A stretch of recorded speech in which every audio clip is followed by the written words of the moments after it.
Like living and loving, paying the bills, keeping things real, man, you know the deal. But when it's time for me to unwind, I gotta go someplace where the sun can shine. And there ain't no better place than out in the country.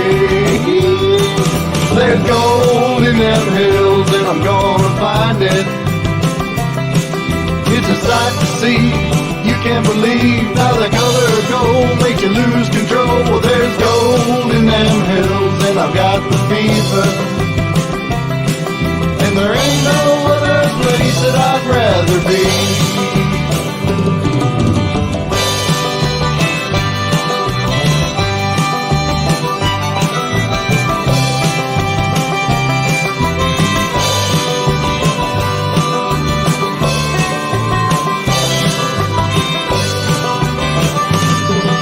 My friends come down and enjoy hanging out, and the kids are knee deep in the sand by the creek. Yeah, we're chasing the dog, let's put another log on the fire.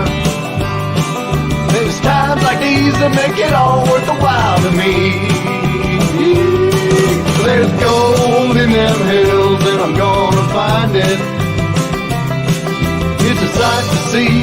You can't believe how the color of gold makes you lose control. Well, there's gold in them hills and I've got the fever. And there ain't no other place that I'd rather be. When the night comes down, we're all sitting around, playing guitars under the stars, singing about the nugget I've been dreaming about. And I say even the picture of it weighed 5 pounds, and it's right under the next rock, I do believe. There's gold in them hills and I'm gonna find it. It's a sight to see. You can't believe how the color of gold makes you lose control. Well, there's gold in them hills and I've got the fever. And there ain't no other place that I'd rather be. No other place that I'd rather be. Hey, well, good evening, good morning, good afternoon, depending on where the heck you are in this world. It is once again Wednesday. It is July the 27th. Can you believe that already? So I was just kind of sitting here hanging out, minding my own business, what I often do. And I just kind of looking in the chat room and just kind of looking down, maybe answering a few people, looking at you guys. All of a sudden I saw, who was it? Who was it that said it? Oh, SJB says, let's do this.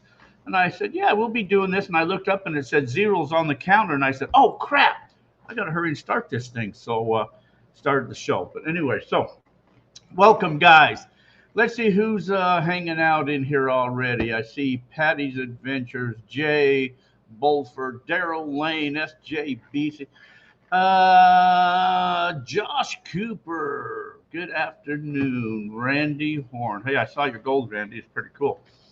Herb, hello, Herb. Mike Duffy and Craig Carter. Hello.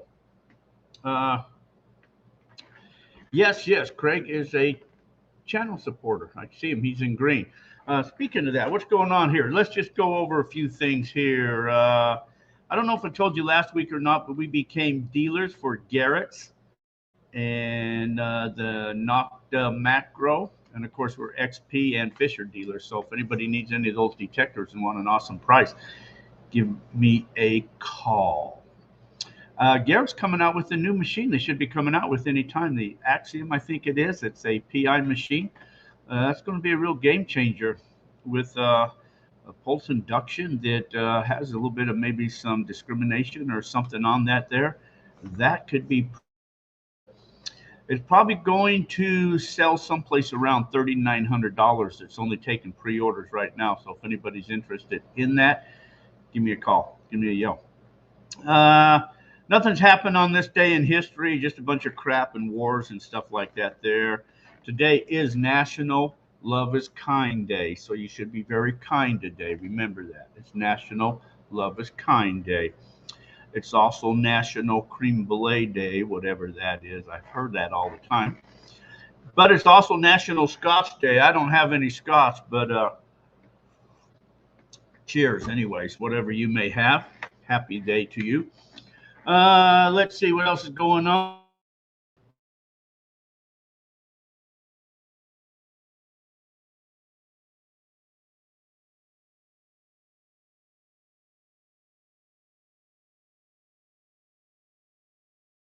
Going on there. I'm back. It went blank there for a moment. I don't know why. I don't know if it went blank on your end, but it went blank on my end. You know, I got this Starlink, which is supposed to be a kick-ass internet, but I think they're all done. But anyway, it's our New Year's extravaganza, end of the year.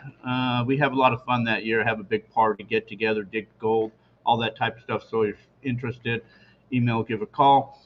The Patreon outing, channel supporter outing, will be November 11th, 12th, and 13th. That'll be up in the Meadview area. That's where a lot of my gold has come from. For all you guys that saw my nice gold, that's where I got that from. That's where we're going to be an outing at. If you guys are a channel supporter or Patreon, then you guys are welcome to attend. I know some of you guys in here, I can see that you guys in here are channel supporters or Patreon outings. Our Patreon supporters, you can do that by following one of the links if you're interested in all that type of stuff, becoming a Patreon or a channel supporter. I'll haul up some equipment, all my good detectors, so everybody should go up there and get some good gold. Yeah, Craig, the video resolution looks a lot better than the past shows. Definitely an improved connection. It is a better connection, that I will agree with you, but I still see that it still tells me that it's not a 100% connection, so I don't know what's going on. It is you can see my nose hairs now, huh? I meant to trim them this afternoon, but anyways, so join us for all of that up there. We're talking about a lot of you guys. I saw Randy posted his big gold nugget. He was the #1 winner of the last wheel that we did, and so he got the biggest piece of gold. I saw that post. That was pretty awesome. That was my big, nice nugget. I hated to part with that, but Randy, congratulations. We'll be doing another wheel upcoming next week or the following week. A bunch of gold and gold bags and stuff like that. Do some more.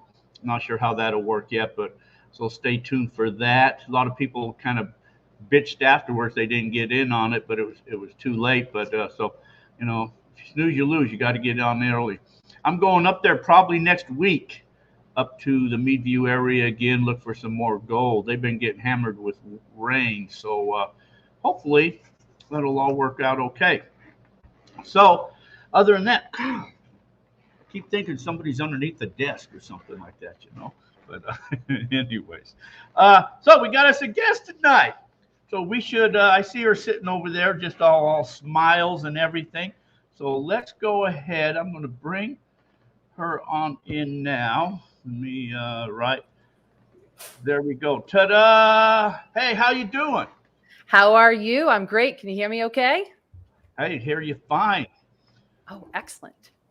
Why don't you introduce yourself to everybody, those that don't know you, and tell us a little bit about you so people will know that. Sure. My full name is Cassiopeia, but I go by Cassie, and I am from New Hampshire. But technically, I'm just as much a maniac as I am from New Hampshire, because I've been living in New Hampshire 21 years, but I also lived in Maine for 21 years. And I'm a high school health and phys ed teacher by trade, but treasure hunter by passion. And yeah, you can see me out in the woods hunting for just about anything that you can quantify as treasure. Cool. I had my pen. Now I can't find where my pen went. Golly, I hate when I have one you can borrow. Do you? Can you telepath it to me? I wanted to write. Well, here's a Sharpie. I guess that'll work.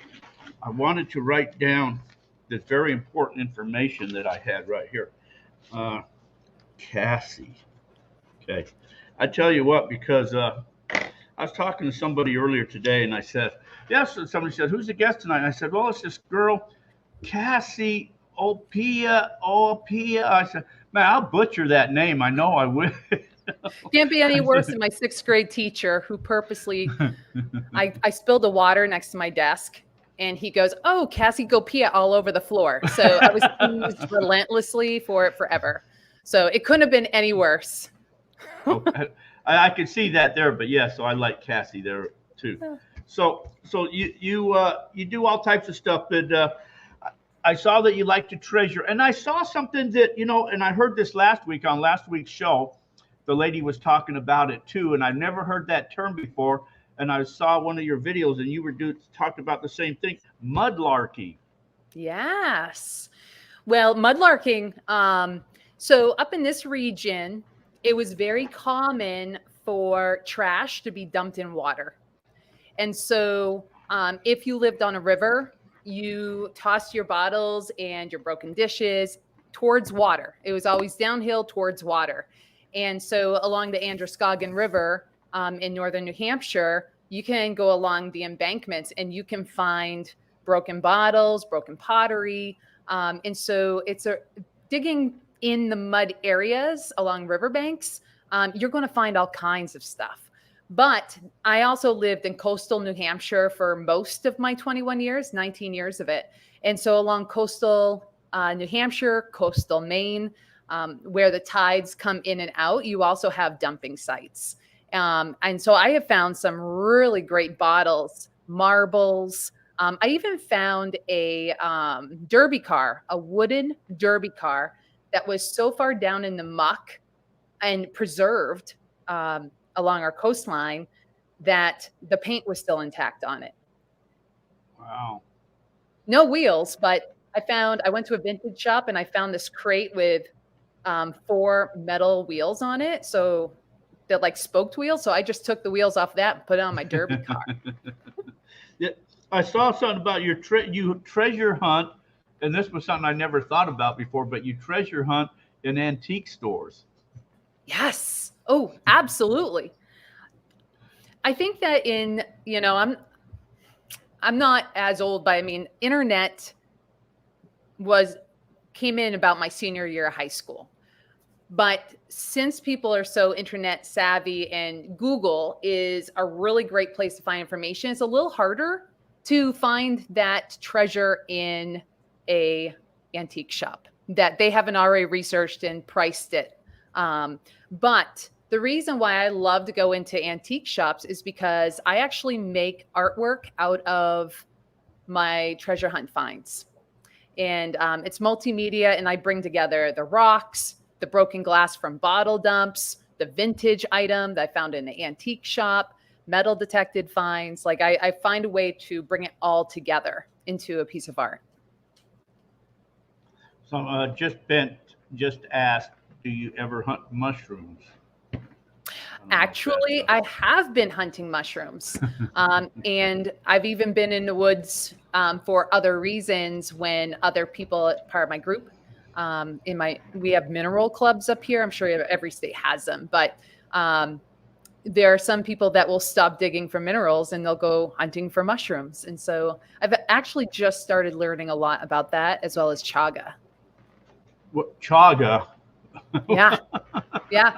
Chaga is a fungus that grows on birch trees and a lot of healing properties. So it's actually kind of gold up here. So if you find a really great chaga resource, you don't tell anybody about it and you don't over harvest it because it's got really great healing properties. And, a lot of our foragers make some good money on their chaga.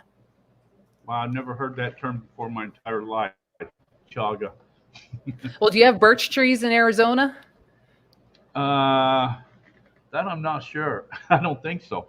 No, I don't think you do. I think over in the Rockies, you have something close. It's the aspen. It's kind of a close relative. Yeah, I think back home in like Colorado and Utah, I think they have birch and aspen and stuff like that. Yeah.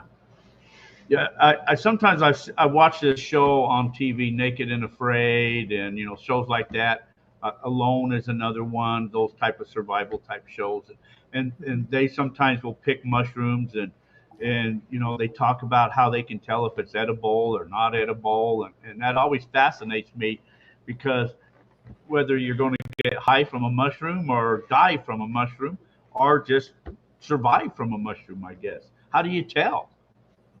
Right. Well, Hopefully you don't bite into the wrong mushroom. But I think that a lot of the mushrooms that are edible up this way, they are unique in the way that they look.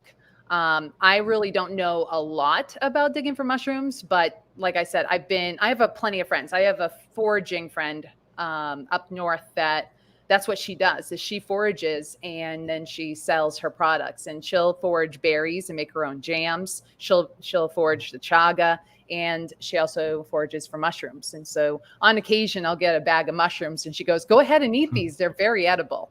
And I'm going, "Where'd you find them?" Yeah. Hopefully not in a cow patty, but Yeah. but many of them are edible. And so do you eat them just plain, or do you eat them like the same way we eat normal mushrooms you buy in the grocery store? Oh yeah, you saute them. Like I sauteed the ones that she gave me. Yeah. What do you If saute it's them in? garlic and butter. Oh, okay. So I wonder if you could just do that with normal mushrooms then and make them taste better. Oh, of course. Of Yeah. course. Yeah, a little Well, olive oil, some garlic, some pepper salt. to get that. Okay, metal. You said something about metal. So you do metal detecting too? Oh, yes, of course. I metal detect with a Garrett AT Pro. AT Pro, And okay. I've gone through a little evolution of my Garretts.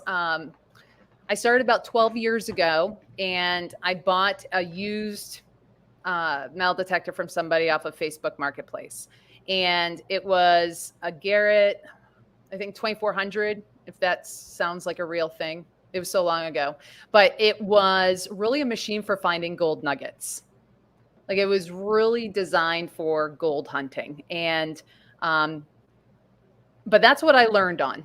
And so I would go out to old home foundations. I knew of a couple of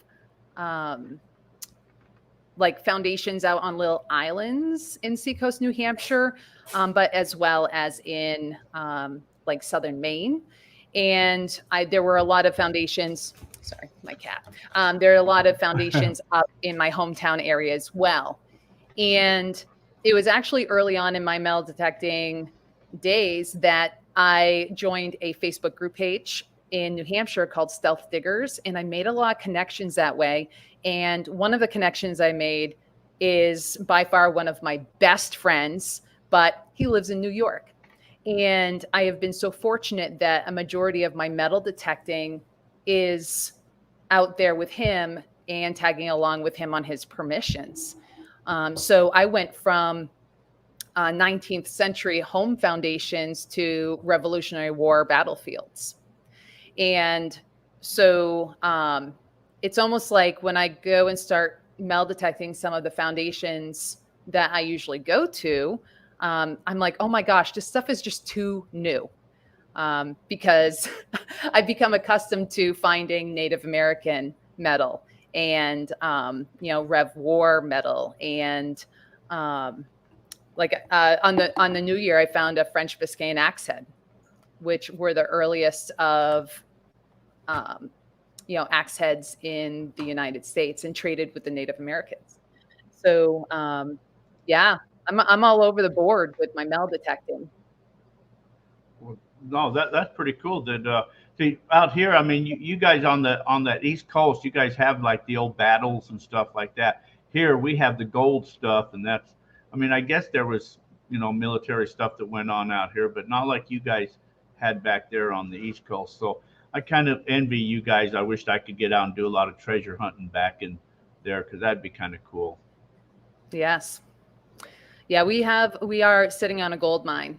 And I think what's a little bit different about the New England states, so Maine, New Hampshire, Vermont, they have their older regions. And I've been metal detecting in Massachusetts and down in Connecticut. And we have so many trees that there's so much soil. And it really is harder when you start going around those, like into the woods metal detecting, because you've got some depth between you and what's there. But the positive thing is that it hasn't been tilled over and over, and a lot of times when you find something, it hasn't been damaged or hit by a plow. out in New York where I do that metal detecting, it's all in open fields. They're being churned up year after year after year. And, it gets to be so exciting, when it gets to be fall and it's like, okay, the crops are going to be cut and come on out, let's go metal detecting. It's like, yes, fist pumps in the air all the way out. Just excited about what there is to be found. That's pretty cool. Let's see, I was just saying, Terry Curry, hello. David Cox, one more pan. California, David Cox. Somebody says, let's see, where did I see it at? Somebody said there's good gold. Oh, New Hampshire. What did I see? New Hampshire and Maine have great gold. Do they got good Yes, gold they up do. there? Yes. Oh. Yes. Actually, where I grew up in Maine, we have the Swift River, and it's excellent for gold panning. So you've got the Swift River, northern Maine, well, western Maine, and then if you go straight across into New Hampshire along the river and stream beds, you can pan for gold. But also not far from my hometown of Peru, Maine, which it used to be called Partridge Town, but then Peru got its independence and they switched the name to Peru. If you know Maine at all, they like to name all their towns after countries. So I grew up in Peru, which is right across the river from Mexico. And there is a gold mine not far from there. It's called the Concord Gold Mine. Oh, okay. I guess Sean Sparks says Hoot, Connecticut, so maybe they're from Yeah, Connecticut and there. actually I found my best ever George Washington inaugural button in Connecticut. Wow. See, that's what you guys have. We don't have that. Swift River, Maine has the largest nuggets coming out of New England, SJB says. Yes. Wow. Not Well, to mention too, beautiful views up there. Like it's a beautiful part of Maine. Not that Maine's not beautiful all over, but it's definitely beautiful there. Is it cold there? You guys got snow right now? Or no, it's summertime now, huh? Oh my gosh, you have a camp on Worthy Pond. Who's Don G? No kidding. Small world. The what? I used to have go a camp- swimming at Honey Run Campground on Worthy Pond. Wow. Ed Kelly, howdy from Finger Lakes in upstate New York. Wow. Oh, well, hello. I'd love to get Wow. out to the Finger Lakes region for the fossils. Where I metal detect in New York, there are fossils, some fossils, because millions of years ago, that part of the state was actually under the ocean. Huh. So I guess a lot of it was out of the ocean there too. So do you find gold back there then, metal detecting? I have actually never found gold metal detecting. I never really thought to take my detector, to the rivers or to that mine. But now I have the thought.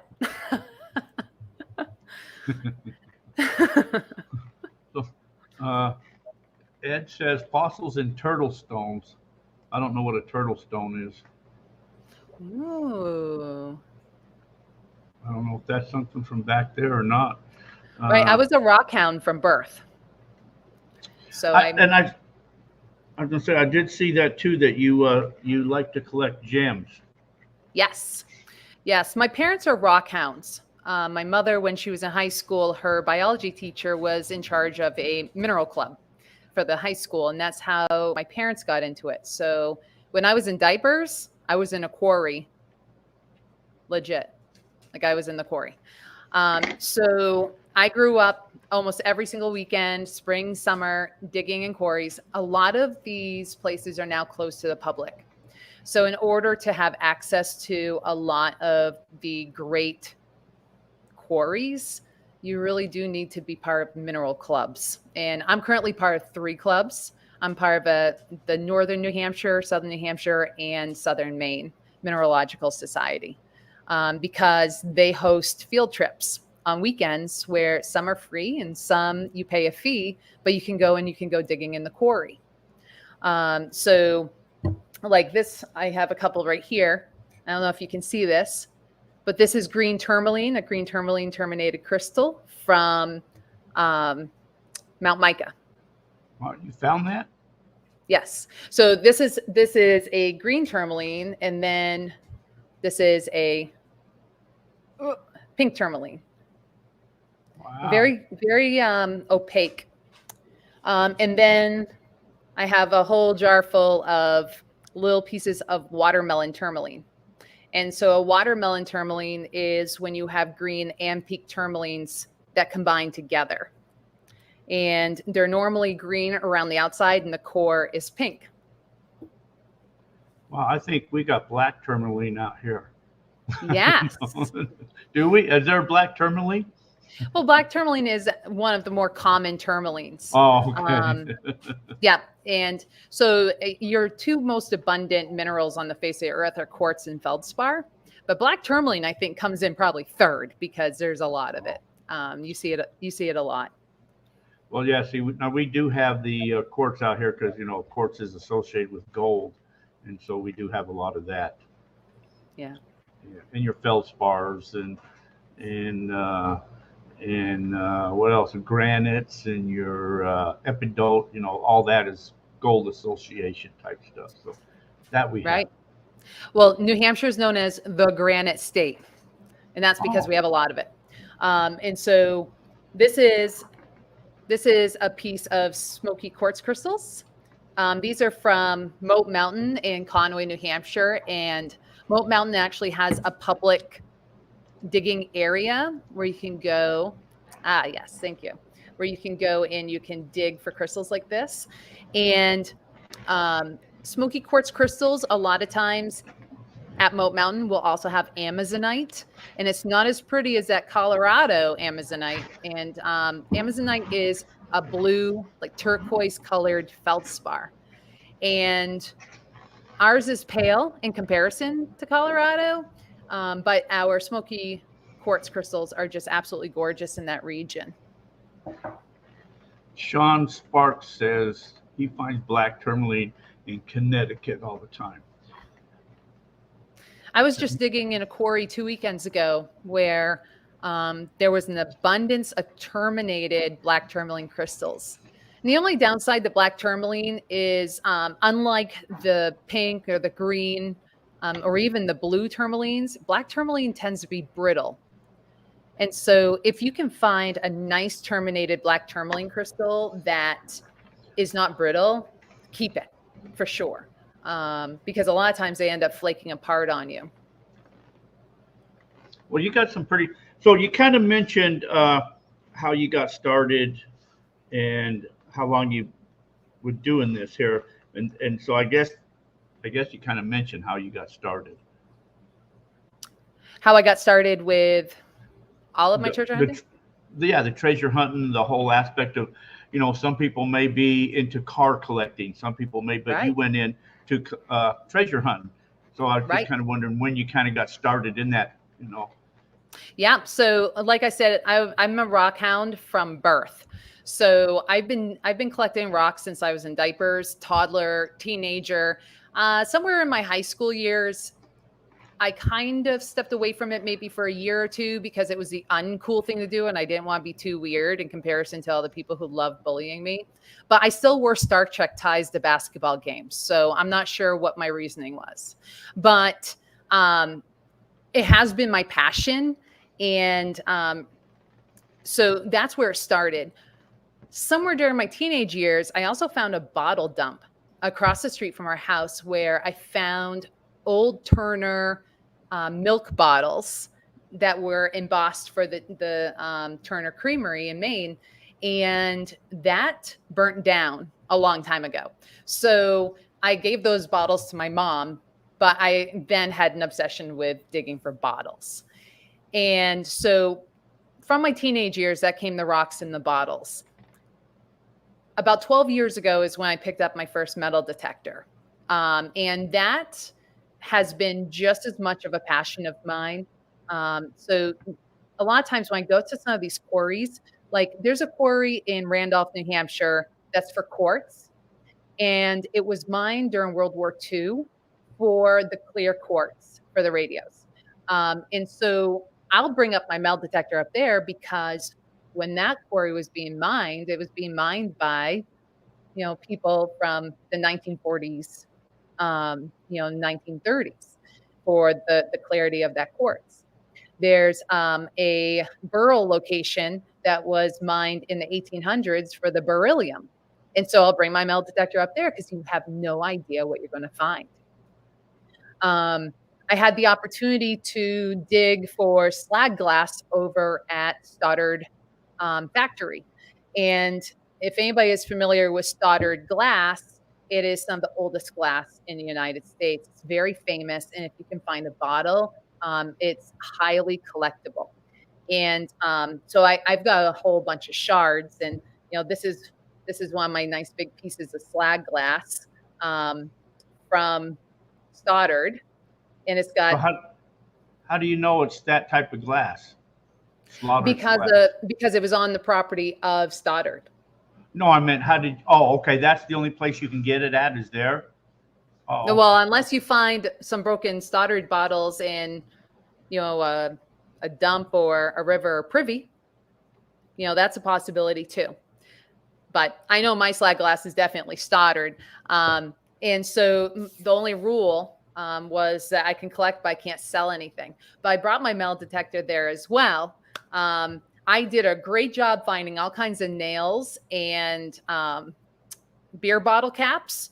But my friend who I was with, she was poking around by the river, and she looked down, and there was a 1859 half dime just sitting on the surface. Yes, I would think that. No, I mean, you're right. Anytime there was these old mining camps and stuff like that where people gathered, they had to lose money, they had to lose buttons, and no telling what kind of memorabilia or parts of history you could find. But like I know some of the machines you can notch out some of that garbage, like nails. You can just get rid of them, so you're not looking for nails. Right. But that'd be fun. But I look for the iron, and the reason why. I mean, I am the best at finding nails. I do it better than anyone else. Nails are like my forte. But if you don't hit all of those iron signals, you might miss out on something. And so, for example, this is the foot on a iron kettle. And so this goes back. You're in the 18th century here. And if you could picture that this was a small kettle about this big with 3 legs. So if I wasn't digging the iron, I wouldn't have found that. I wouldn't have found this really awesome tool. It was for something, but this came out of a field, the same field that I found my 1630s axe head. So I'm not sure what the age of this is, but it's definitely handcrafted. Where's the axe head? The axe head right here. So I did, and I don't know if you can see that stamp. Can you see the stamp on there? Vaguely, right. Right there. Oh, okay. So over there. Yeah. That stamp is for its weight. So this is the second Biscayne axe head that I found. The first one had 3 of these. So these dated 1630s. And that first one I found was, again, on Native American property. Non-Native American property. It's on private property, but it was a known Native area. And I traded it for an onion flask because I love those. But this one was also found in an area that was known for Native activity, but on private property. And I think it's really important to mention for all you treasure hunters out there, just in case you don't know, but if you're on public land and you pick up anything Native American, that is actually against the law. And the reason why I mention that is because I have a friend that just moved down to Tennessee, and he was walking some of the state land on some of their hiking trails, and a buddy of his had shown him an arrowhead, a stone arrowhead they picked up somewhere along the trail system. And he had no idea that it's against the law on public land to pick up anything Native American. So you want to be very careful of that. Really? I never knew that. Yeah. So yeah, definitely Google the laws. All of my Native American artifacts are all from private property. Well, I was just showing these last week and I wanted to do something with them, but Oh, the these copper. I saw you post that. yes, copper. And so I got all of this in copper, but now that's native, isn't it? From like, I don't know exactly what year. I mean, 1500s, 1600s, you know? Yeah. I know that in the 1600s, they used a lot of brass and iron and lead. So, for example, take a look at this beauty. So this is made out of lead. Can you see the hole in it? Yeah. So this was involved in fishing. So whether it be a weight or whether it may have also been, part of their decorative pieces. Like I have a few of these, but none this big. And you can see it's flat and it's bottom heavy, and I found it on the way to a creek. And I found a couple of different pieces of brass. So like kettle brass. And I have probably 6 kettle points, which what the natives would do is they would take their brass and they would cut it apart and make arrowheads out of it. And so I have about 6 kettle points made out of brass. And so I found some of those kettle points not too far from where I found this metal detecting. That's kind of cool. I would have a lot more to show you, but I'm between houses and all my treasure is like in the very back of my storage unit.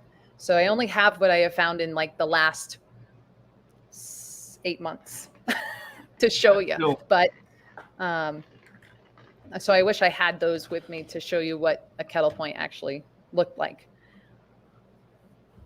Yeah, I was just seeing who came in here. Willie Shiny Gold. I see. I'm Mrs. Jackson. Jay Bolford. Jay's in there twice. Wow. Digging.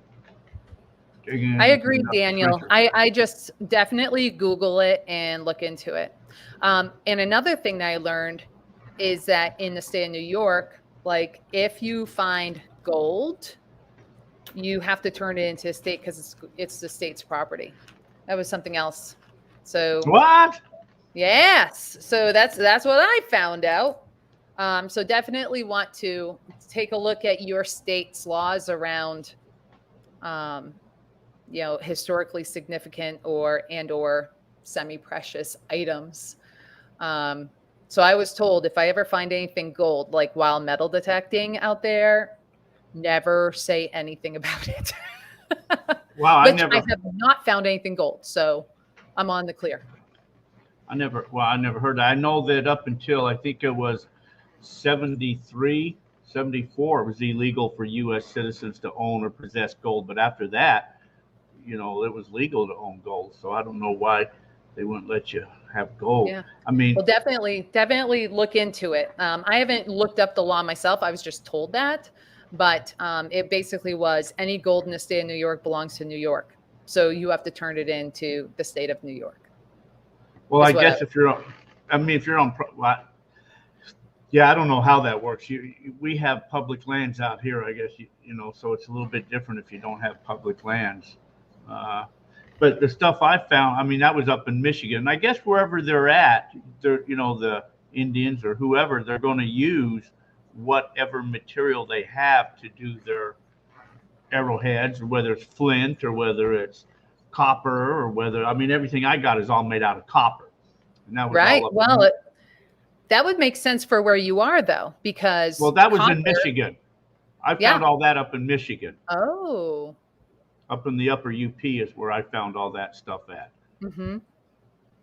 But So cool. Nobody's come knocking at my door yet, though. Well, it's because I put the flint off casts, and I put it into my artwork. And so I was looking up something, because I write stories to go along with my artwork, like what's in it, where is it from, why is it historically significant, And that's how I stumbled upon that law, that national law about Native American artifacts. And I was like, phew, everything I find is on private property. I don't know if Ed Kelly's from New York, but he says one of the many reasons this state stinks, huh? So I don't know. Maybe if that's the case. Before I get away from it, I need to play a commercial, pay a bill. Can you hang with us a moment while I do that really quick? Absolutely. All right. If you guys got any questions, start storing them up there and we'll be right back. ICMJ's Prospecting and Mining Journal is the only monthly gold prospecting magazine published in the United States and is the most comprehensive and respected magazine about gold prospecting on the market today. With readers in all 50 states, it features articles on detecting, high banking, dredging, small-scale operations, assaying, basic geology, how to read the land, regulations, and more. Our monthly Ask the Experts column is answered by true experts. It features answers to readers' questions on processing, detecting, geology, and any other questions you may have related to finding and recovering gold and other precious metals. The Mining Journal features the most extensive selection of equipment, mining properties, services, and more, and a classified section featuring over 20 times more new and used items than the nearest competitor. The Mining Journal has been in continuous publication since 1931. A full 12 issues is available for just $27.95, and discounts are available for 2- and 3-year subscriptions. And an online subscription gives you access to over 3,000 articles going back nearly 20 years. Our purpose is to teach you how to find more gold. ICMJ's Prospecting and Mining Journal is the tool you need to succeed.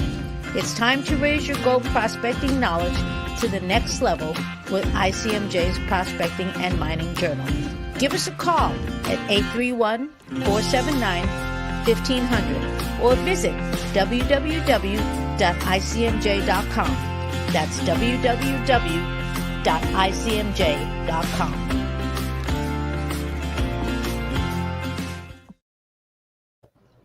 That's right. And if you don't have a subscription to them, call and get a subscription. Awesome magazine. Anyways, our guest, Cassie, yes, with all types of stuff, treasure hunting. I see fish in the background. Yeah. Yep, that was in my classroom, and I just switched schools, so it had to come here because I'm, like I said, I'm in the, I sold my house, and now I'm renting this house from a friend, and my whole life's in a storage unit. So I joke with all my friends that if I die and my storage unit goes into storage wars or something, they're going to open it up and they're going to see the front. It's mattresses and gardening stuff. But when they empty out, in the back corner is the whole mineral collection, 2 George Washington inaugural buttons, 6 cases of coins and all kinds of other artifacts are in the back, or boxes of bottles and bottles and bottles. So, I never. That's a good idea. So if you have a storage shed, you always put the good stuff in the back and put the mattresses and stuff up front. That's a good idea. That's why storage wars are climbing on buildings and everything, or climbing up to look at towards the back. Right. Let's see, what do we got going on? Antiquities Act, Craig says. That's the law you need to look up is the Antiquities law. Arizona won't let you metal detect on most state land. Public land isn't truly public, apparently. Well, you can. Well, yeah, that's a different story. We won't even go into that on state land. Upstate New York is sweet. New York City and Albany that run the state is a joke. If not for the Finger Lakes and the Lake Ontario amazing fishing, I'd be gone too. Okay. Dave Cox a little out in Nevada now, and then with detect. Well, I like to look for everything. I like to look for gold. I like to, treasure hunt. Old railroad stops, ghost towns, stuff like that. any place that's I can find some treasures, or where mining camps, stuff like that. I like to do. I like treasures. I Yes, like gold. me I too. like detecting. Yes, and going back to the laws, it really is important to do research. Like I found myself, I did a road trip from New Hampshire out to Colorado and back. And when I got back, I realized that maybe I picked up some things along the way I wasn't supposed to pick up. Um, because doing research of what I picked up, then I saw, ooh, there's maybe I shouldn't have done that. So always do want to make sure you know what the laws are. And when it comes to metal detecting, especially, that same's true for going into quarries. Make sure that you have permission. I know that, my friend that, I'm grateful for the opportunity to go out to New York and metal detect on, this very historic and old land, but it's his permission. So I would never go there and metal detect without him. And I know that he's running into issues where he likes to post what he finds, but then, there are people trespassing on the land. It is private property and he has permission and he has written permission, but especially for those people who are brand new to the hobby, you can't just go out into a field and start metal detecting. Definitely check with your landowners and make sure that, someone else doesn't already have that permission and, or that you have permission to be on the land. That's the truth. A couple of years ago, I went up to Idaho and I was invited to go on with a group that they have a claim up there. And I went up there and I found an old Chinese camp. And then I found all types of cool stuff, coins. And anyway, they loved to see them, but they told me not to post the pictures any place because they were afraid the government would come down and start to harass them and stuff like that. So I have all this really cool stuff, and I really just got to hide it. Yeah. Yeah. It really is too bad. And it's the same thing with the quarries. The reason why so many of these quarries are shut down to the public is because, well, people go in and they steal the minerals. They're digging without permission, but also liability is a big one. People getting hurt in the quarries. And so the quarry owners don't want to have to pay for a liability insurance for just anybody to be in their quarry. And so that's why belonging to mineral clubs, gives you the access because you're protected by the insurance of your club. So you still have the access to collect, but everybody's protected. John, And yes, John, I do live in New Hampshire. Okay, so that's that. So I guess so. If you got permission, like I've heard people do this. I don't have the gonads to do that, but I heard people, they'll go up, knock on people's doors and ask them if they can metal detect their yards and stuff like that. And then that's okay if you find old stuff, you can keep that stuff. Mm-hmm. Yep. So most of my metal detecting is by landowner permission, and or as a guest of someone who has permission. And but I would say that a majority of my permissions come from my artwork. And that's because, like, this weekend, I have a vintage market in northern New Hampshire. And when I'm telling the story about my artwork, and I tell them, well, I get this mineral from this quarry, and I pick up these Native American flint, offcasts out here, and this is where the bottle dump glass is from. Like, a lot of my glass comes from a couple bottle dumps in Maine and one from New York, some from Seacoast, New Hampshire, and Seacoast, Massachusetts. And I try to keep the glass together by location. So when I put it together into a piece of artwork, there's that story. And so one of the bottle dumps in Maine that I put the broken glass in my artwork, and I put through a rock tumbler to soften up the edges. It was gifted to Daniel Parsons in the 1800s as a gift for his participation in the Aroostook Wars and the War of 1812. And so he was gifted this land, built a house. His son lived in the house after him. So the bottles that are out here, belong to that household. But I wouldn't have had that permission if my aunt and uncle didn't, have right of way for that property on their four-wheeler. And so they gained that permission for me, or else I wouldn't go digging around in, someone else's property without them knowing or their permission. Well, these bottle dumps, how can you locate, or how do you locate a bottle dump? Well, in New England, you really have to think about, what kind of access were they looking for? Nobody wants to carry a full cart of trash uphill. So you locate your home site. And a lot of times, a lot of these dumps I'm digging in are from farms. And so they're not going to want that junk right by their house, but it was kind of a out of sight, out of mind kind of thing. So they would take their trash, it would go downhill, a lot of times towards water, and they would dump it where you can't see it. So it would be on the other side of a rock wall. It would be over the edge of a ravine, which is where most of mine are towards a ravine. Back then too, they would have been plowing their fields, and where they dumped their rocks out of the field would also be where they dumped their bottles. A lot of times they're going to separate their bottles from their metal trash. So if you can locate the metal, then you're not too far from where the glass probably is. But they would throw anything out there that couldn't be burned or composted. So in some bottle dumps, I found leather and other things as well. So another tactic was water. So you dump it in the ocean. You, in the middle of the winter, sorry, this is Lincoln. Come here, buddy.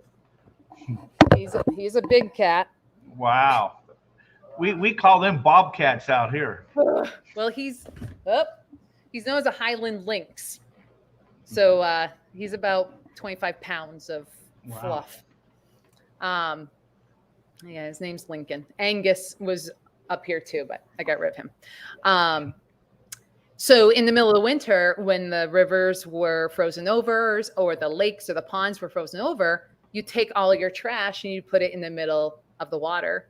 And then in the spring, when the ice melts, it all goes into the river. Wow. So why did they separate the bottles from the cans for? I'm not sure. Because there are some dumps, they would have both. So the one out in New York, a lot of times, like a lot of it was melted because the glass was also dumped with the ashes from the wood stove. And so you'd find a lot of melted glass in that ravine.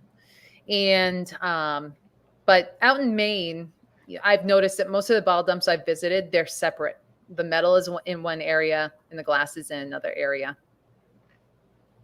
I've noticed that, like out here, we'll be walking, we'll come upon an old mining camp, and we look. I mean, there's a lot of tin cans, and you look at the cans, and then you can date the cans by, how the cans are, whether they're soldered lids or whatever. But the glass that's with them is all busted, and for some reason, people like just walking by, they just love to shoot them bottles, and bust up all that glass. And I don't know if you guys got that problem, but that's what they love to do out here. They love to shoot the glass. Yep. But I mean, I don't mind broken glass because I use it in my artwork. Oh, I can send you a whole bunch of it. Oh yeah? Hey, I'm in. And I've got some pieces sitting right here in front of me, and some of it I have uranium glass as well. That's uranium? Uranium glass. So uranium was one of the Angus is trying to get involved. Uranium glass involves uranium, which is what makes it green. But after World War II, they stopped using uranium to make green glass. They needed the uranium during the war. And so anytime that you have uranium glass, and I'll show you an example. So this is a piece of artwork. All of the glass that's in here, this is all from that ravine, New York ravine bottle dump. But uranium is radioactive. So when you put a black light on it, you'll see what happens. You see how these two just fluoresced? Yeah. I don't know if you can quite tell, Yeah, or I can go from yeah. behind. But it fluoresces a bright green. And then this, you see that doesn't fluoresce at all, but you come over here and these guys light right up. So that's the radiation that's found in uranium. And so, if you are, someone who enjoys to collect glass, like glassware, and you see this like neon green or even jadeite, some jadeites that are older than 1940s, and you bring a black light with you, you're going to see them fluoresce. And so that's a lot of the way that people will be able to tell the difference between, a modern green glass that looks like uranium versus the real deal. No, And thank you. Thanks, guys. I never ever heard that before, but yeah, that piece of artwork was awesome. Thanks. I know sometimes when you see broken bottles, you can also look at them, like if they've been out in the open for a long time, then they're weathered and they're smoother, they're not sharp anymore. So they've been there. The other thing is that I love collecting clear glass that's purpled. So if you've ever seen, so one example is if you've ever been to France and been to Versailles.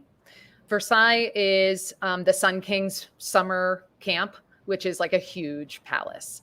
And it's actually covered in gold, which I know you love gold. So look into, Versailles, because if it looks gold, it is real gold on that palace. But inside you've got the chandeliers and all that, the glass used in those chandeliers, you'll see that it's all purpling. And that is because of the amount of manganese that was used to make that glass. So we'll see it in our clear bottles as well, that there was more manganese in the mix, and that's what makes it clear. But when it's exposed to UV rays, it starts to turn purple. So if you see someone who is selling bottles that are deep, deep, deep purple, they've actually exposed that to extra radiation to make it that purple. A naturally occurring purple glass that has too much manganese is going to be like a lilac color, a very soft purple.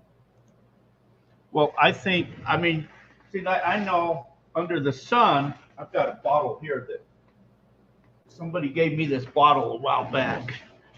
Oh, yes. It's That's pretty. It's kind of turning purple. Yes. So what do you have that sitting on? Did you have that sitting? It was a slot machine up there. Oh, I mean, where it's turned that really deep purple down there, that is definitely exposure to radiation. Well, the sun, if they sit out in the sun turns them more purple. So you know that they're older. So this was probably in the ground like this here in the ground. Right. And this part was out in the sun. I've never seen one that purple, like where it is on the base, without being exposed to some extra radiation. So I wonder what happened. Well, let's say, I think it was in the ground. You can see where it was in the ground. Yeah, it's beautiful. So it was covered. He called this a flask or something, a flask bottle. Yeah. Anyway, what's the pontil? Does it have a pontil? A who? A pontil. A pontil is going to be on the bottom, and it's where they disconnected the rod when blowing the glass. So it's not pontiled. Okay. So yeah, pontil. Any bottles with a pontil is going to show, it's evidence of it being handmade. And the more rigid the pontil, the older it is, because it takes a long time to develop techniques. So. I got a bunch of other old bottles out back, but we live on it's not historic, but it was homesteaded back in like 1862, and there was a ranch house here, an old stage stop was here. So a lot of that's all gone now.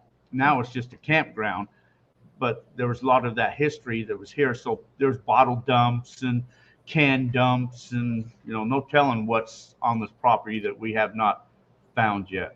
Right. And actually some of the things that you may be, kind of going, oh, I never can find a full bottle, but anywhere you can find bottles, you can also find beer cans.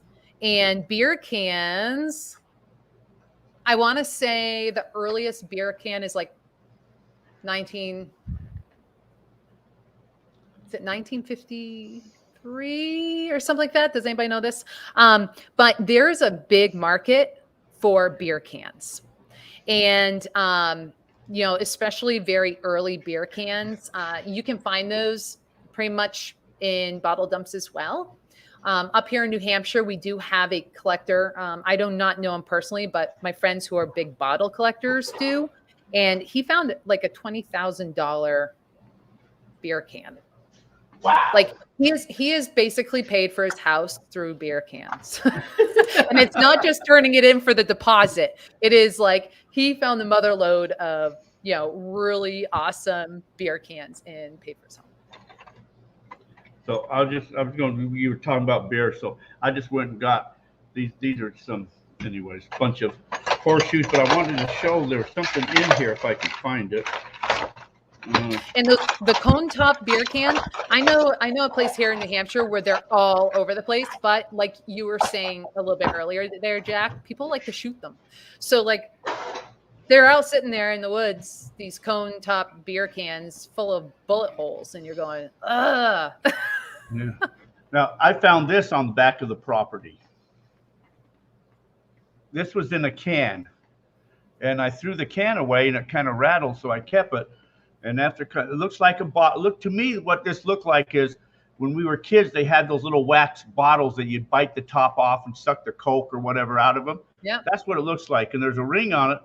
But what happened is once this got cleaned up, this is a corkscrew. Look at that. And it comes apart and it makes a corkscrew. But then when I researched this here, this is Anheuser. This is Anheuser-Busch. And apparently the first beer bottles were corked. And that's why they give these out. They gave these out as Christmas presents. And that's how you opened the beer bottles, is because they had a cork in them. That's what I was told. I don't know. Yeah. So the purple glass bottles, it really depends on what the bottle is, but most of the bottles that go purple are sodas and slicks, like medicine bottles. So I mean, they're worth a couple bucks, maybe $10 to $20, depending upon what the bottle is. When it comes to bottles, the ones that are really worth anything are those Stoddard bottles. Any onion flask, Mueller's, anything from 18th century that doesn't have any nicks in it. Scroll bottles, original scroll bottles. I have a red one, but it's a tiny little nick, and if the nick wasn't there, it'd be like a $6,000 bottle, but because of just this tiny little nick, it's like $500. I'll have to take a picture of my old bottles and send you a little message or through email, and you can tell me if they're worth anything or not. Well, and I'm lucky. I think when it comes to treasure hunting, I think that one of the best things to have are connections. And I have connections like in New York I was talking about, but also with a couple who they have an antique dealership, but they really focus on bottles. And so they know their bottles like crazy. And her husband, Phelps, he scuba dives for bottles. And there was a $20,000 Rev War bottle that came out of southern New Hampshire because he was scuba diving when they lowered the river. He was scuba diving, and it allowed him access to the muck, so mudlarking along the side of the river. And he found just a plain flask with an eagle. And that was it. There's nothing else, just a plain flask with a very crude eagle on it. And that was a $20,000 bottle. Wow. So, like I said, in the Northeast up here, people really didn't throw their bottles in privies unless they lived in the middle of cities. So you start getting down to New York or Boston, or you get into the cities, more people threw their bottles into their privies. Portsmouth, New Hampshire had lots of privies. So every time they do road work in Portsmouth, New Hampshire, somebody's pulling up some type of a treasure somewhere. And in fact, they actually found a slave burial ground in Portsmouth when they were doing road work about I don't know, 10 years ago. So they've made it a nice little park and shut down all the roads in the area. Wow. Who would ever known that? So there's more treasures out there than just than gold and finding bottles. Now we're all going for. Well, out here I don't know how we go find bottle dumps. Old mining camps. Probably all they had was whiskey though. Well, medicine bottles had to still be around. Your Yeah. old medicine bottles and stuff like that. Right. Right. Yeah. You'd still have medicine bottles out there. I mean, I think that, in the Northeast, we're so old, like we're the oldest part of the country when it comes to modern civilization. And so anything that would end up out there that is of this age maybe was done by trade. But you've got to have some sort of like an area where you would be able to find these things. Yeah, I mean, people that came from, out there to look out for gold, they still brought much supplies as they possibly. I don't know if they hauled a lot of bottles with them, though. That's probably weight that they're probably not. Yeah. We have a lot of wine bottles out. We got a lot of winers out here, and I one time I detected an old railroad stop, and I found a Coke can. And researching it, it was one of the original Coke cans. I think it was from Texas or whatever it was. Anyways, they weren't there no more. But the sad thing was, I had put my pick through it when I pulled it out of the ground. So, but yeah, I want to reply to John. So in Stoddard, my friend who scuba dives, that's what he was doing when we were there that day, and I had the permission to also pick Stoddard the slag glass. He found a 16-sided inkwell while he was scuba diving. What's that? So inkwells. So this one right here. Oh, okay, yeah. But 16 of these ridges going around, and it was kind of a purpley, almost like a light amber color. I mean, just a phenomenal piece, and it's worth big bucks, and it's one of those things where he's like, I found it, I'm not selling it. So if they got 16 sides, it's worth more. Yeah, I mean, that you figure what went into making that. Bottle making, Stoddard. I mean, that it was still pretty crude.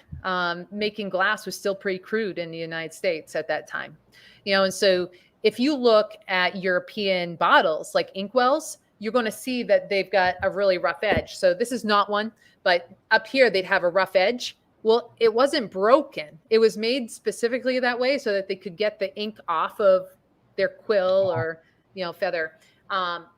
So for it to have 16 sides, that really took some really handy, experienced handwork to make that. And to find it whole, not a single chip in it. And he found that scuba diving right outside of Stoddard. Wow. I was going to go buy a lottery ticket, but maybe I should just go look for some bottles. Well, the lottery ticket, I heard a stat today that you have a better chance of getting struck by lightning 1,600 times than winning that lottery. But I think I'll still buy a ticket because they're saying there's still a chance, right? Well, yeah, somebody's going to win it. Somebody will win it. You might have a bad chance, but I'd like to switch over to a dais. They're lighter. My forearm. I have one forearm that's stronger than the other. Oh yeah, I'll give you an awesome deal when you're ready to get a dais. Oh, thanks. I'll give you the best. Get your best deal back there, then you call me and I'll give you a better deal on the dais. Yeah. So what else have you got there that you metal detected found? Well, let's see. So side by side, they're pretty plain, but these are dandy buttons. And so when I found these dandy buttons, and they're just plain, and the shank is broken on both, but I got super excited because this is the same exact size as the inaugural buttons. And where I was digging is actually older than inaugural buttons. So I kind of knew in the back of my head, they wouldn't be. But still, it was exciting to kind of sit there and go, oh my gosh, oh my gosh, oh my gosh, please show me a chicken in a shield. But they are just plain dandy buttons. These, we've got some musket balls from those battlefields. And so you'll see that there's a size difference.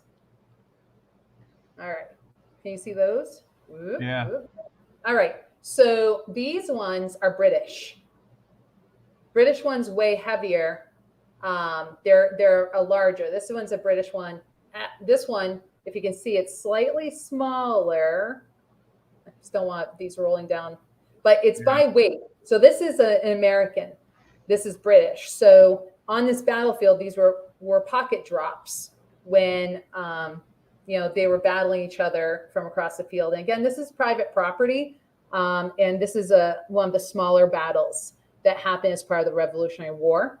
And then these smaller ones are pistol. But what's interesting about this one, and a local historian, where is it? Which one is it? Is this it? That's not it. One of these, oh, maybe I did have it. I think it's this one. Yeah, it's this one. All right. So I don't know if you can see, but you see how it's kind of rigid right here, but also flat. So Smushed. yeah, it's a little smushed right there, and there's some indentations. And so there was a historian that was out on the field, and I was showing, what I found. And he said that he knew what these indentations were on this musket ball. And I said, well, it looks like it hit something because it's got that flat edge. I'm like, probably a rock or something, because, this one also impacted something. This musket ball definitely hit something. And somebody's head. He said, this definitely probably hit bone. And so I said, well, how can you tell? And he said, because of the teeth marks. And I said, the teeth marks? And he's like, yeah, it has molar indentations in it. And I was like, molar indentations? What are you even talking about? And he said, chances are that body was mauled by a boar because it was left on the battlefield. And so this would have been a molar mark from a boar. And I was like, I don't know. Tell me stories, or is this real? And he's like, no, for real. That's a possibility.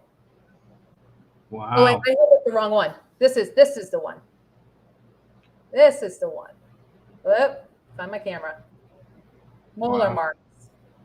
So, I was like, are you sure like a soldier wasn't biting down on it while they were like amputating a leg or something? And he's like, no. Well, that's what maybe when they pulled it out of him. Yeah. This is a pencil. Found a pencil made out of lead. Wow. And I found this on one of the native sites. Private property. Yep, private property. Yeah. Thimble.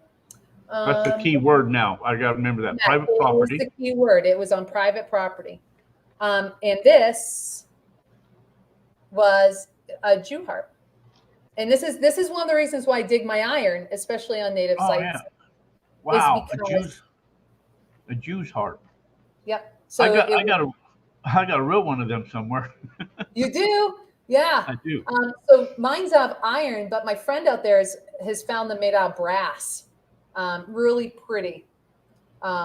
Really pretty what he pulled out. Also have, I haven't really cleaned it up, but this is a pewter button. It's a bit messy, but it is pewter, which pewter has a really good possibility of being a military button, an early military button, as a lot of the U.S. buttons were made out of pewter. Let's see, what else I got? Find lots of these. I found harmonica reeds. I was going to say, yeah, that's harmonica, yeah. Yeah. I have found so many of these at the foundations I go to. Everybody was playing harmonicas back then. Right. So this, King George, is a 1749. Oh. Wow. Very pretty clear. Whoop, sorry, George. Let's get you up, right? So this was a 1749 King George. And then Wow. same year in a farthing. And these I found probably about 10 feet away from each other. Wow. There we go, just like that. I'd go back there again with the dais. Right. Well, that's what my friend has. I was with him when I found these, and he's like, "Why are you finding all the things?" I'm like, "Normally, I'm finding the nails and getting them out of his way so he can find the awesomeness." But he has a dais, and I mean, he's got that thing keyed right in, and he finds all the good stuff. Like, Wow. You better really. get a dais. You better get a dais too. Well, they're lighter weight. My shoulder would Yeah. appreciate a dais. And all wireless too. Yeah. Yes. I would appreciate wireless. Like I have the wireless Garrett earphones, which has made all the difference. So wireless pinpointer, wireless headphones, lightweight. yeah. Yeah. You better get a dais too. Yeah. Yeah. Yeah. I got one for you with your name on it. So not metal detected, but found on the ground where I was metal detecting, again on private property, is this year I found my first full arrowheads. And I found, I find a lot of partials, but I forget what their actual names are. But like this one is purposeful, the uneven bottom to it. All made out of different various tools. And you can see how they're napped on the edges. Like, I just can't believe how precise they are with, how they could work. In this, these are two different stones, but this would have been up here like this, and it's a drill. But these are two completely different drills, just broken. And I found those on the same day too. But for making holes. And I even have some beads. So this is a red bead, and this is blue. It's an indigo from those native sites. Wow. And I have this, I'm metal detecting. I have no idea what it is. So does anybody else have any clue what this would have been for? Oh, looks like maybe something went on a horse. Yeah. With the leather straps and the ball or something like that, part of the reins, or, with the horse and buggy. I don't know. I do find a lot of horse tack for sure. I'm really good at finding iron. Did I already mention that? Especially nails. Very good at nails. People are saying it looks like a bit, horse bit. Yeah, that's what everybody's saying, horse bit. I don't know, because I have found. No, I don't think. I think it's part that hung on the side of something. But it looks like leather straps would be where those points are to hold it on. Yeah. Well, those of you who are really good at research. Can't you take a picture of it like your Google, the Google that does the pictures? You take a picture and then it tells you what it is? I'm not certain. It might tell me it's a Libra, no, Virgo or something. No, yeah. I don't know what side it is. No, on Google, you can take the picture. There's that app or whatever. You take a picture and then it tells you what it is. Yeah. I mean, it's worth a try. Yeah. Looks like a door latch. Everybody's got a different thing. Totally for a horse. Yeah. Yeah. I agree. I have found brass rain guides. But yeah, I don't know. All the possibilities. I have found 2 horseshoes that were connected like an S like this. And I thought that they were decorative. And then I went to a fair in Maine and I told the guy about what I found. And he said, no, actually, the farmer probably fused them together because you could hold fence posts up that way. And so he said, farmers used to reuse everything. They were really ingenious with how to reuse their resources. So I was like, oh, that makes a lot of sense. They also hid their valuables by the fence post too. Oh, good to know. So I think the only thing I ever found near a fence post was a cowbell. well, And I that's said, where no they more hid their. cowbell. Well, whenever they didn't believe in banks, and so they all hid their stuff in bottles and stuff, and they all had to have a marker of some sort. And the markers a lot of times were like the corner fence post, or maybe the fifth fence post in, or something like that, or maybe one that's a little bit bent over or a little different. But a lot of them hid them by the fences. Right. Yeah. Someone said it looks like a nose ring. Maybe. Oh, there you go. Yeah.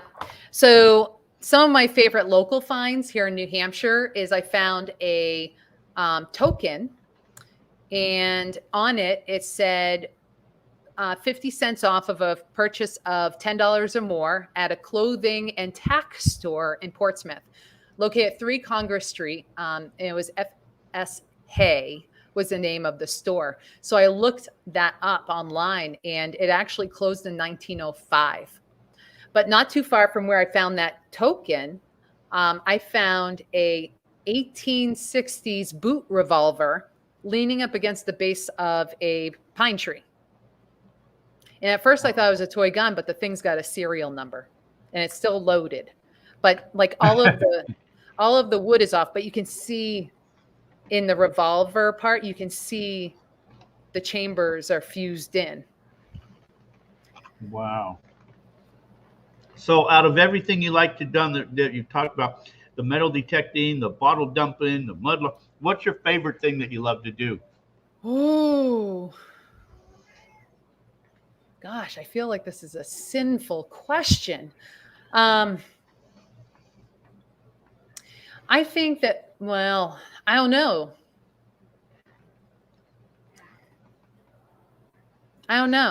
That is so tough because it's like with the minerals, when you see the color, you see the shape come out of the ground, and you go, oh my gosh, I know exactly what that is. So like, let me see. Here's Maine green tourmaline. So when I found this green tourmaline, it was kind of raining out and the color just popped. And so, you get this like excitement of, oh my gosh, I got something. But when you dig for bottles and you see that piece of the bottle and you're like, oh my gosh, pull it out, and it's going to be whole. And then it's whole. And it's like, oh my gosh, I've got a whole bottle and it's embossed. Like, so rewarding. And when I metal detect and something comes out and it's not a nail, I'm like, oh my gosh, it's not a nail. So between the three, if I were to rank them, I'm going to have to say my favorite by far is metal detecting. And I think the reason why is because when you pick up that item off the ground that you found, you were the first person to touch it since the person who dropped it.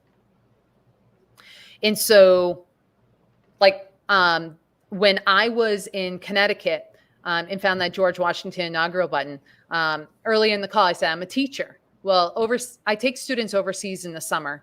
And so I have a group of teacher friends from all over the United States, and one lives in Connecticut. And she's like, hey, let's do a get together at my house for a weekend. And everybody flew in. And she's like, Cassie, bring your metal detector because there is a foundation on my property. Well, I said, okay, sure. Well, I was looking at my metal detector had 1 bar for battery life. But if it's like every other, foundation that I've been to, like, it's really hard to find a foundation that someone else has not already been to and cherry pick the thing at least. So I'm like, well, it's no big deal. So I go out with my metal detector, this group of teachers, and immediately I find the remnants of a bottle dump where there's onion flask glass. And so I put them to work, digging through the broken glass and collecting the broken glass. And I start metal detecting. And 10 minutes into metal detecting, I find this George Washington inaugural button like it never went into the ground. The detail on it no corrosion, full shank, not bent, about 1.5 inches under soil, because this foundation is protected by trees, but also like it next to a ledge. So it was protected. There's not a lot of soil on top of it. And there was nothing but explicitives flying out of my face. And the other teachers are looking at me like, what is happening? Did she get stung by a bee? Like everybody thought I had injured myself in some way. And I'm like, trying to explain what I had in my hand. And just how amazing it was because, like I said, 0 damage, no corrosion. Like the brass is beautiful. And so what's so exciting is the historical significance, but also that I'm the first human to have touched that in over 200 years. And so, like these Native American metal pieces, like, to know that they received this in trade and that they used it for something different than it was originally intended. To know that these items were dropped from a soldier's pocket, or that it potentially hit someone and a wild boar gnawed on their body. So it's, a rock, with as much as I love rocks, they're natural. And when you pick up the rock, yes, you're the first human, but they were never manipulated by a human. So, they are millions of years in the making, these rocks. But a human being touched these metal artifacts. And, so it immediately takes you back to, what was life like? What was this person doing? Who was walking down to the shore to go fishing and drop their weight? And when they got there, were they pissed? Like, damn it, I dropped my weight somewhere between the hill and the creek. To picture them sitting there with their trade scissors and cutting apart brass to make arrowheads. I think for that, the more historically significant something is, the better it is to me. No, I think, that's very true. Whether we're out here metal detecting for gold, generally that's what we're out here doing, is gold. But, you get their target, you dig it up, and the majority of the time you might dig 200 pieces of trash before you find a piece of gold. But occasionally we'll pull up maybe a button or something. You say, oh, well, that's pretty cool, But no, I know what you feel like when you get a nice piece of gold and you pull it out and you go, oh my God. Oh my God. It's like, thank you. And then you look up the embossing. Like I found this green bottle, and on the side it said green, like emerald green or something. So I looked it up, and that elixir was used to treat worms, indigestion, and ADHD. So it's like, don't you have ADHD because you have worms, maybe? But just they're so cool. Like, it's all very cool. But well, I think you do. You also, I noticed that you were just posting too, that you also do some type of dress up. That was my first one. So I participated in my very first 18th century reenactment last weekend. So it was really cool to see everyone dressed up. And if you see a reenact, they take it very seriously. All of their clothes are hand stitched, and all of their clothes are made from organic, hand forged, like everything is time period. And so I had the opportunity to participate in the reenactment of the siege on Carillon, which was part of the French Indian War. And it was at the point where the British, at 11,000 strong, stormed Fort Carillon, which was inhabited by 800 Frenchmen. And when they overtook the fort, the French's perspective was, we're outnumbered, let's destroy the fort and take off. And so they set all of their gunpowder and cannons to explode, so that the British wouldn't have the fort. Well, something went wrong in that plan, and only a little bit of it exploded, and all of the walls stay intact. But when the British took it over, they renamed it Fort Ticonderoga. And so our Ticonderoga pencils are named so for that area because of the graphite that's in the area. So I thought it was really kind of neat. You had a mix of history, metal detecting, being able to see, oh my gosh, well, that's where the shoe buckle would have been. That's where the knee buckle was, and the cufflinks, the sleeve links I had on mine. My friend from New York, he actually had some sleeve links that he found reproduced. And so what he was wearing for his cufflinks and what I was wearing for my sleeve links were reproductions of something he actually found. And so that made it even cooler, to be able to see its use in real life. My role as a camp follower was to cook salted pork and black-eyed peas. And the funny thing is, the best photographs I got of the whole weekend were by accident. I was standing in the wrong place. I wanted to see the battle because I had been in the camp the whole time. And whereas it was my first time, I was like, I'm going to go watch the actual battle. So I'm standing there with my camera watching the British, because that was the camp I was in. And I look down the road towards the fort where the Frenchmen are coming with their drums going. And I noticed that they had blocked off the road so spectators couldn't come down the road. So I was like, why'd they block off the road? And then I looked down in the field and the Frenchmen are running across the field directly at me. And I'm standing next to a tree. I am smack dab in the middle of the line of fire. So I crouch down against that tree and just start filming and taking photographs, hiding behind this tree so the public can't see me. But there are guys firing right by me, and the Frenchmen are running at me, and the British are shooting at me. And I'm like, oh my God. So I got some really great photographs. And they're all, my Facebook profile is public.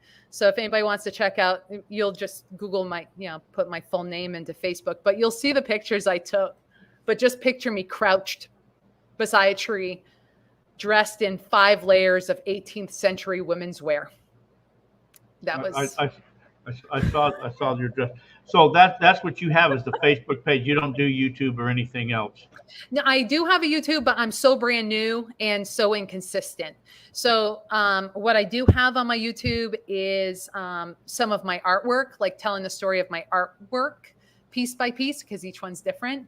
But my plan is to eventually start putting up some videos. Like I try to take videos when I'm out treasure hunting, but I always forget. Like I get in the middle of it and I'm like, oh, I haven't pulled out my cell phone, because I'm like, where's the treasure? Where's the treasure?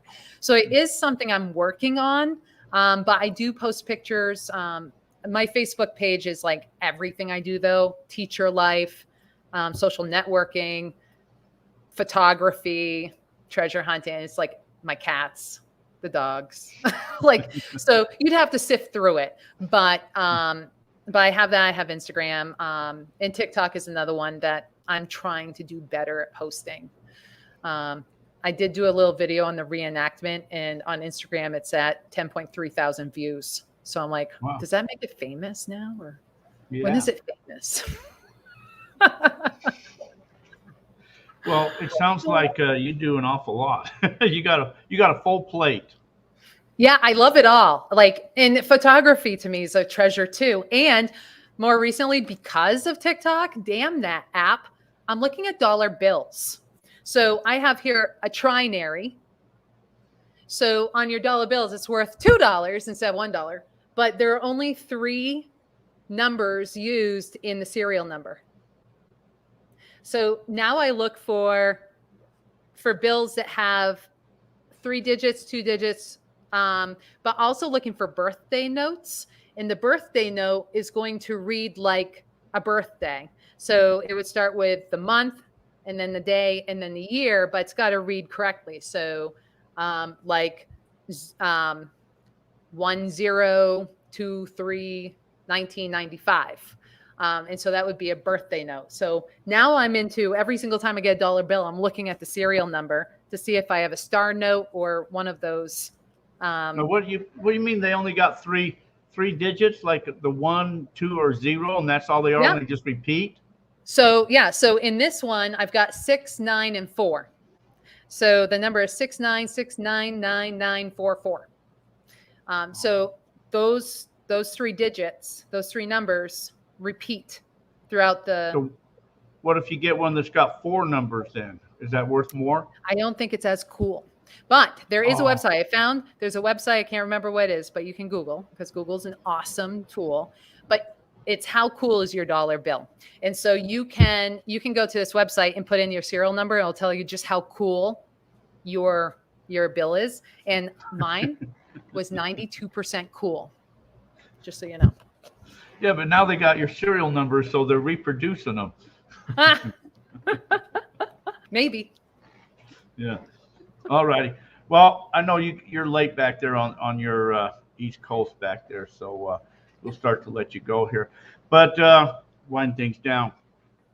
We appreciate you coming on, sharing all your cool stuff, and you'll have to come back again once you get settled back into your storage locker and with all your cool stuff to show us a whole bunch of cool stuff. I would love to show you guys my yellow kid head. We'd love to see a whole bunch more stuff. Yeah. But before we let you go, I got to ask you one last thing. Cassie, did you just give us your birthday? Oh, I did not. No. Somebody just starting out in treasure hunting, what's probably the best piece of advice you would give them? Connect with others. You're going to learn better when you have someone else that knows what they're doing. I think that when you know someone who's been part of the trade for a while, they can help you learn your machine. And not giving up on it too. Is you see how many people buy all the stuff that they need for metal detecting, or treasure, or digging for bottles, or digging for rocks, but then they have no clue where to go or what to do. And then they turn around, they sell it all on Facebook Marketplace. That's how I ended up with my first machine. Was the guy's like, I used it twice and I just stopped because I had nowhere to go with it and didn't know how to ask permission and stuff like that. So I found, there are plenty of Facebook groups that you can visit and become a part of. Like I know that in Maine, there are multiple, like metal detecting Maine, bottle digging Maine.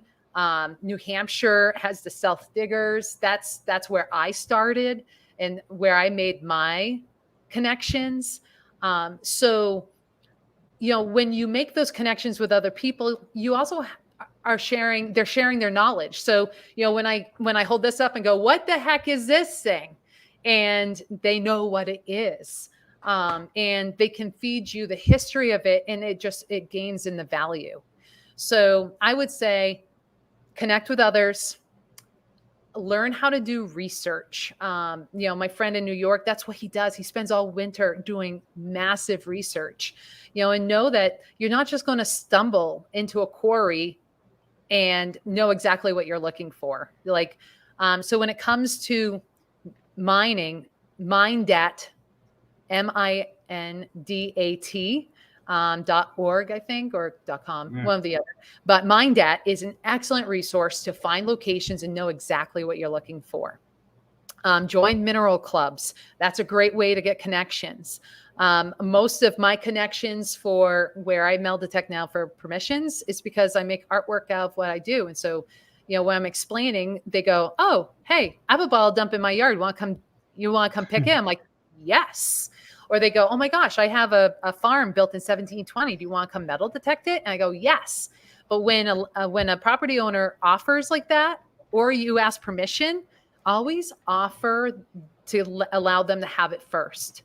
And so I think that builds your relationships. And a lot of times I found that the property owners are going to say, yeah, it looks like a bunch of junk. Go ahead and keep it.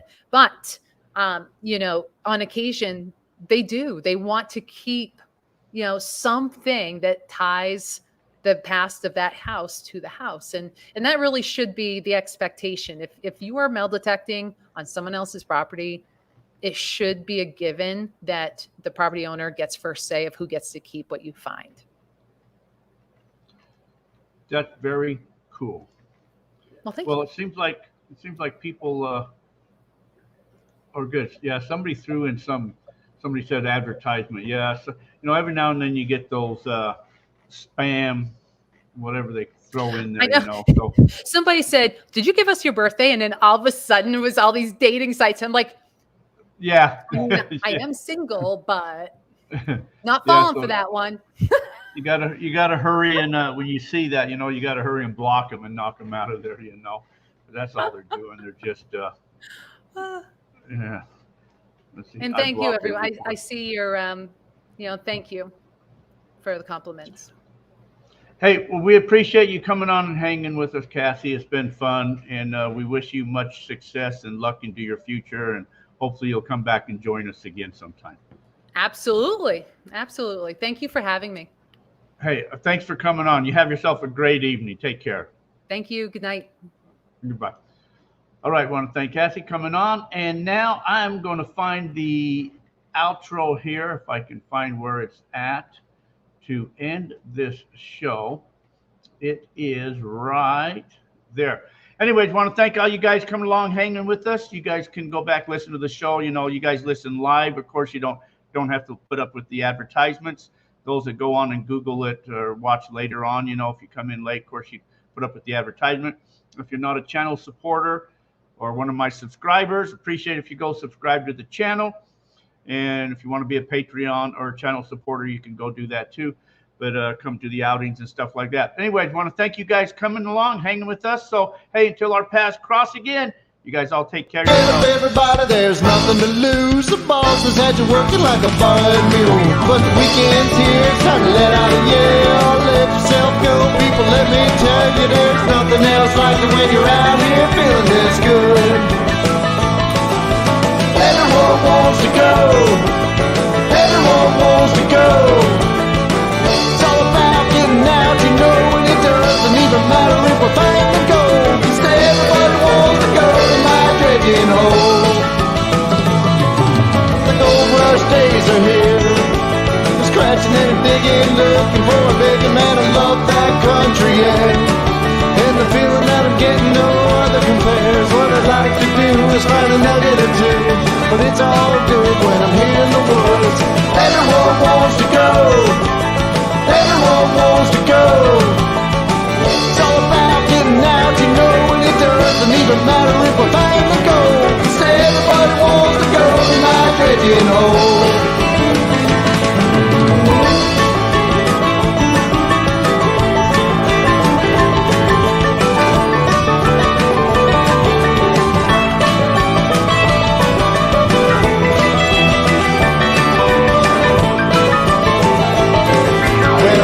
Out, I got it all decked down. Don't look now, it's what you're thinking about. Well, the admission price is a bag of ice. Break off a piece of this paradise. Got a hammer tied up to a couple of trees, swinging back and forth to the sound of the leaves. Everyone wants to go. Everyone wants to go. It's all about getting out, and it doesn't even matter if we're fine to go. 'Cause everybody wants to go to my drinking hole. Everyone wants to go. Everyone wants to go. It's all about getting out, and it doesn't even matter if we're fine to go. 'Cause